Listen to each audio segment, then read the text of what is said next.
Stuart is the founder of Syndio Media, a digital online marketing company based in the sunny Bay of Plenty here in New Zealand, but with clients all over the world. Stuart has helped dozens of businesses thrive online, both through his direct work with clients and also with his online brand, Stewart Gauld, which has a YouTube presence with more than 90,000 subscribers. He also has his website, stewartgauld.com.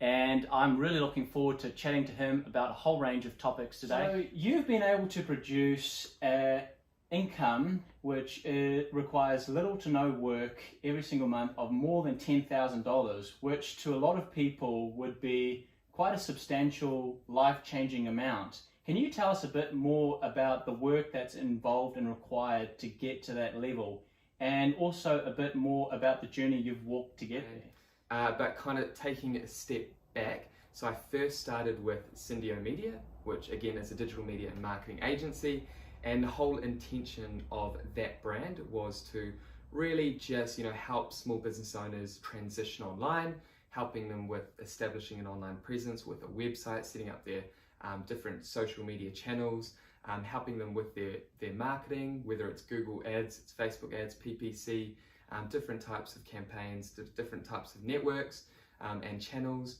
And so that agency started to grow and we started helping more organizations. And then with that, I kind of wanted to move more into the educational side of digital media and marketing, whereas I found myself doing a lot of work for clients that was super easy to do and they can really just do it themselves. They just didn't know how.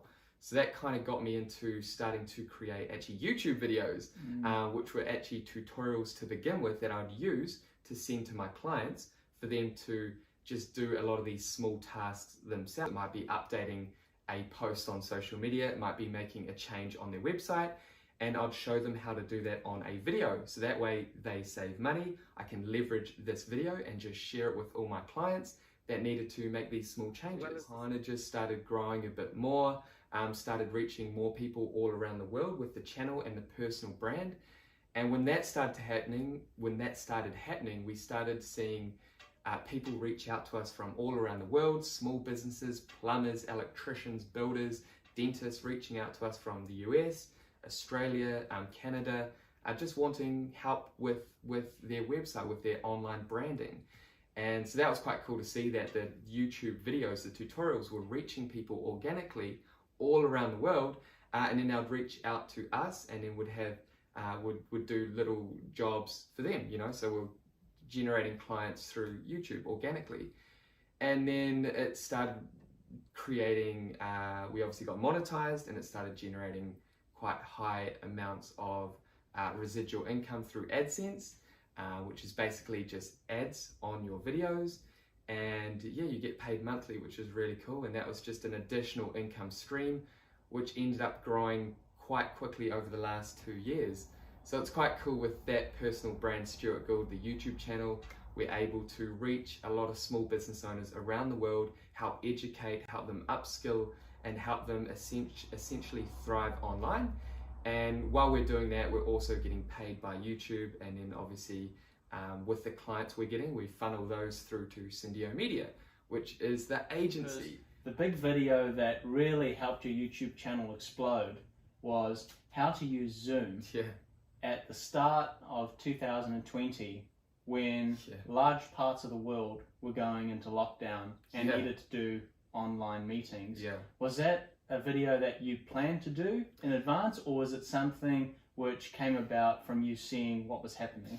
Yeah, so that actually was a spontaneous video because I saw the world just through online people talking about how people are now having to work from home. So Skype, Zoom, all these different communication platforms were starting to blow up. And I did a little bit of my own research, saw that Zoom was a highly searched keyword or keyword phrase, how to use Zoom. And so I actually got quite lucky with that because that helped the channel explode really quickly.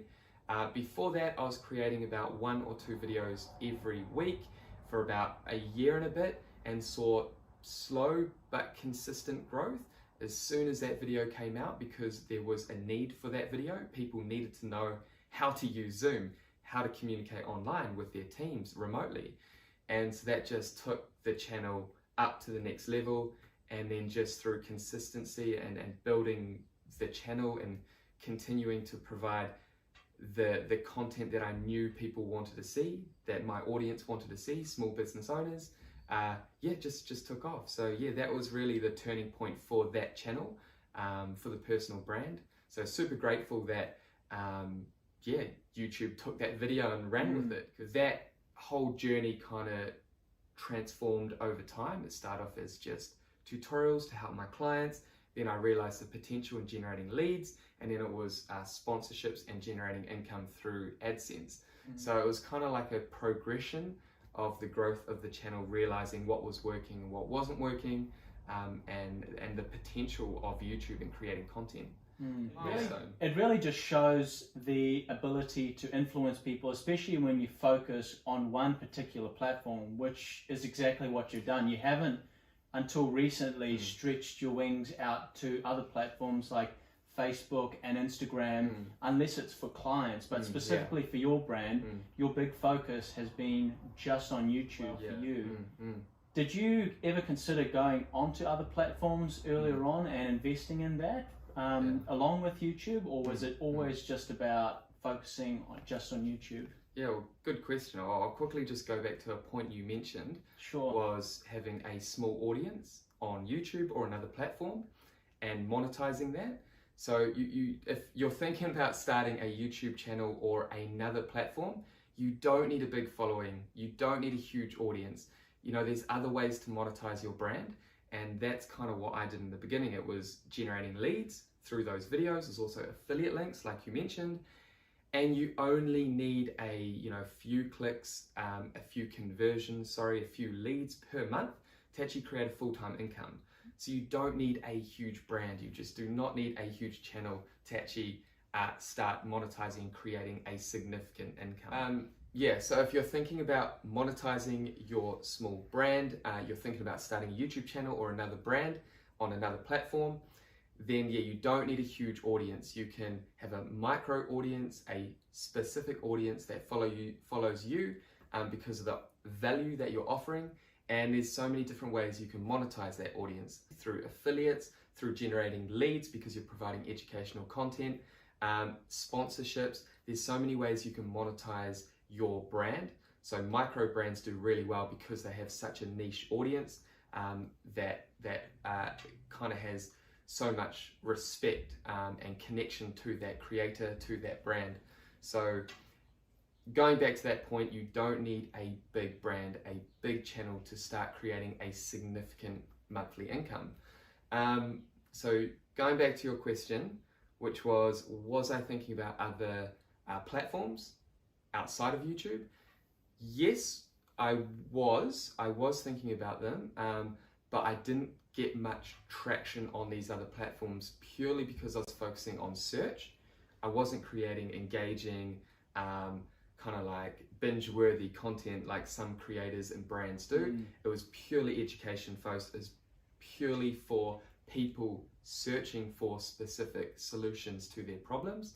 And that's where YouTube is such a good and powerful platform or search engine, because people jump on YouTube to search for help. You know, they have problems and they search for solutions on YouTube as well as on Google.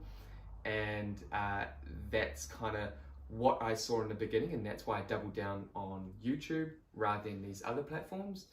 And and now we're just starting to focus more on blog content, so blogging, more articles, so just translating the videos into blog content so that people can find us across the internet on different search engines, not just YouTube, not just Google search. When you're creating a brand online, what do you need to look at including, and what do you need to give some very serious thought to? You've definitely got to listen to your audience. Like for example, with the YouTube channel, Stewart Gauld Personal Brand, a lot of the videos that I've created on that is because of the tools or the activities that my clients currently do, or the tools that they use. Sometimes I'll reach out to them and say, hey, can you give me a list of tools that you're currently using why do you use them, what's your favorite tool, and they give me an explanation or they'll send me a list, and that's kind of the basis of creating content and building my brand. So when you're thinking of starting a brand, you've got to know exactly what value you're offering to your audience. You've got to know exactly what your specialization is, what can you offer, because everyone has something to offer, and then you've got to know your audience. You've got to know exactly that that's the audience that wants your service, your product, that wants the information that you're providing. So it's really just finding out what you're good at, what you enjoy doing, especially if it's a personal brand, and then understanding your audience, listening to your audience. And that can be from not just what they want to see or hear, the content, the products, the services that you offer, but the way that you present, the way that you educate. So for example, the way that I create content and I kind of go through a tutorial or walk through a tutorial has changed based on what my audience wants. So the way that I speak has to slow down. The type of words that I'm talking about, just because my audience responds a lot better to certain words that I share within my tutorials. For example, if I say navigation, they love it when I talk about navigation, or I highlight the button and actually say what I'm clicking. So yeah, going back to kind of that question and answering that, and really a sentence is just know what you have to offer and understand who your audience is. And that's it. Then you build your brand from that, and your brand will evolve over time based on your audience and based on what you have to offer.